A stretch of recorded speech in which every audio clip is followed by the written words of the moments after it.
tanong. Miss Ines, madalas daw po ba kayong mainis? Paano yung madalas daw kinaiinisan? Alam mo, lagi na lang yung tinatanong sa akin. Wala ka ba ibang tanong? Hindi na nagtatanong mo. Ay, pang mainis na. Sorry, okay. Nainis na po talaga si Miss Ines. Pero, eto, tama po ba na hindi talaga Ines ang hilimin niyo po? Bakit nag-Ines? Saan mo naman ako yan? Saan mo naman ako yan? Ha? Manatabo. Wow. At sino nagsabi sa inyo na hindi yun ang real name ko? At sino nagsabi sa inyo na hindi yun ang real name ko? Pinapabasa lang po. Pinapabasa lang po. Oh, nako. Sino? Ito po nasa script po. Ay, nasa chapter po. Pero hindi ka ba marunong mag-isip? Pero hindi ka ba marunong mag-isip? Oh, wow!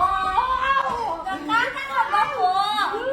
Hindi mo alam na pwede sabihin ba sabihin ba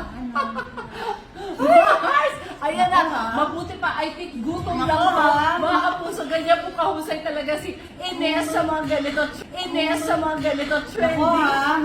Prank ba to? Yung pag-correct, Mars, kasi yung pag-prank niya kay Anton Vinson na mukhang kinabahan din, eto tingnan natin. Uy, kinabahan din ako! So, anong reaction mo, Shai? Totoo ba? Kala ko nung una, ayan, nainis na tuloy si Miss Ines.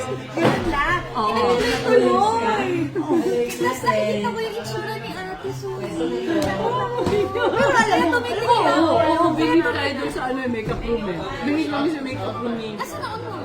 Lumabas ka. Sinisilip na nila kasi baka bumalik ka bigla eh. Sabi ko, hindi ako papatulong ako kay ate. Yung tingin ko talaga sa kanya. Ay, alam mo, yung next line sa'yo din eh.